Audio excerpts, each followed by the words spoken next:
idea behind the research and the forums and the policy trainings which CIPESA has been conducting in our region is to place the digital advocacy agenda onto the plates of civil society actors and the media in our region. You notice that there have been a lot of developments in our region which subtract from the freedoms that we enjoy online and the free flow of information online.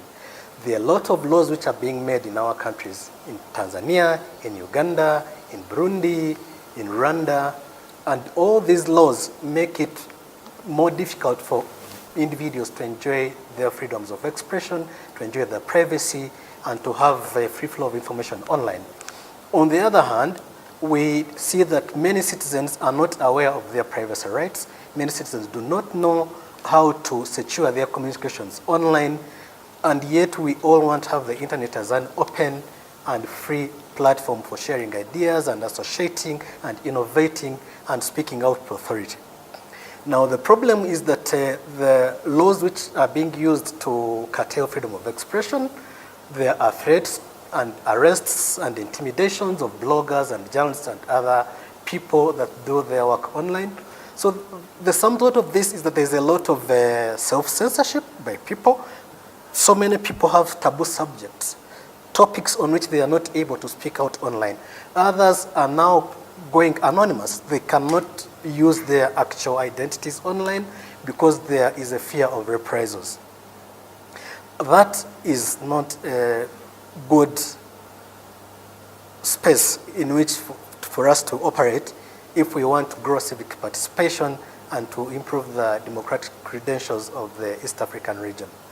So we need to train civil society to understand these laws. We need to train bloggers to understand that these laws are bad, this is how we need to secure our security online, but let's also advocate that these laws are changed by governments in our countries. The expectation of bloggers is they would want to participate more in various processes in the election process, whether it's through covering the elections, being accredited to cover, or freely operating. I think that's the larger expectation that they may want. And they may not want restrictions on operating towards the election. That's pretty much, I think, the main issue that they want. Some of them want the same, how do I call it? Some of the same access that media has. Some of them do not necessarily want that, but they want to operate freely towards the elections. Yeah. So any restriction on the freedom of expression and access to information has to be proportionate. So you can't just say total ban, no internet, like they did in Ethiopia. National security reasons, no internet. Cheating of exams, no internet. It has to be proportionate. Verification is important because authenticity of news and media institutions is what strengthens freedom of the media, because when they tell the truth and they report in a balanced and independent way without taking into consideration other things like who owns it. The Media Council Act establishes the Media Council of Kenya and also the Complaints Commission. So journalists in Kenya have a code of conduct which they're supposed to comply with and ensure that their reporting is,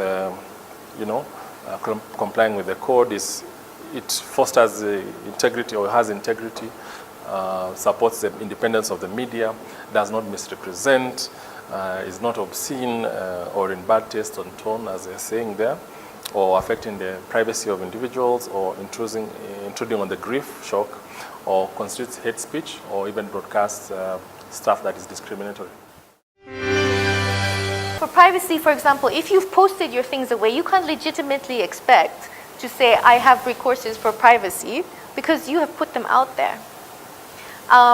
There's a big challenge these days now when you download apps. I don't know how many of you actually read the terms and conditions before you download an app. Are you consenting away usually it's your photos, your contacts? Can you expect to get those to say your privacy has been given away? You might find, for instance, the issue of hate speech. I don't think any sensible person has any problem with regulating hate speech. But the problem would come in terms of how are you interpreting what is hate speech and who is committing it. So that's the challenge that we're having, and that's why they're coming up with cybercrime law. And if you look at the cybercrime bill, the key provisions are law enforcement, number one, because law enforcement requires looking into you. How far can law enforcement look into you? Can they look at your geolocation? You know, before you could say they could get your name, your address, this is this. Now it's like, can they have your location, your exact location? Or does that negate any kind of investigations whatsoever? Because it just means they know where you are, they'll come and nab you. There's no finding anything. And then now you have also big intermediaries, what we call people platforms, like Google and Facebook, who have more power over your information than government, because they know everything about you. What happens to them? Should they give your information to government when government asks for it? For law enforcement purposes, because you might be a terrorist. So you have this big challenge, and people like Google and Facebook and YouTube every day deal with thousands and thousands of requests from government saying, take this down, take that down, give me information about this person. Take it down for copyright reasons, take it down for terrorism reasons. And so they have to come up with their own laws, what they call community standards or guidelines for having this information taken down. As CSOs, as Kenya Human Rights Commission, what we can, how we come in is one. We need to educate, various internet users on how to use internet responsibly, because when you look at Kenya per se, internet freedom is, it's relatively large, but the question that would arise is, how do people use, that freedom you're granted, to actually, use that platform. So in some certain instances, of course, some bloggers could use that space to say slander us, or, could use it in the wrong way. So I think as CSOs, there's need for us to educate bloggers and all other internet users on how to properly use this platform such that they can be able to appreciate that space.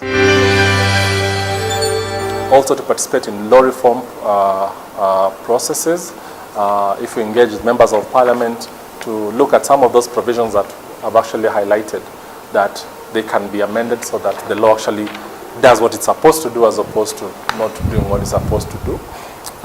Capacity building remains very important, that we need to ensure that more people know about internet freedom and what are some of the things that they need to remain alive about. So increasing the capacity not only of the stakeholders themselves, journalists, media, civil society, but also of the police, for example. How many people here have seen computers in any police station?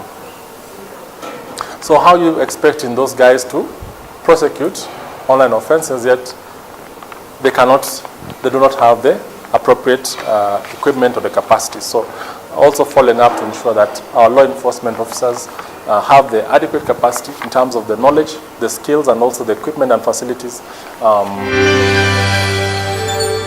CSOs should sensitize and build capacity amongst themselves to understand these laws, and the media should be at a better position to discuss through talk shows and publicize the Civic Act, because people are really not informed about this. Last but not least, I would say media should tell the other story. Don't let people run with what they see, because behind it, there's always something else. This training has been actually very eye-opening in terms of, because we're talking about internet freedoms and I work online, that's where I make my money, that's where I sell the ideas on my blog. So internet freedom is actually very important because, one, if the internet is shut down, I will not be able to make a living. Two, I have met very awesome people. It's a cheap way to communicate with people.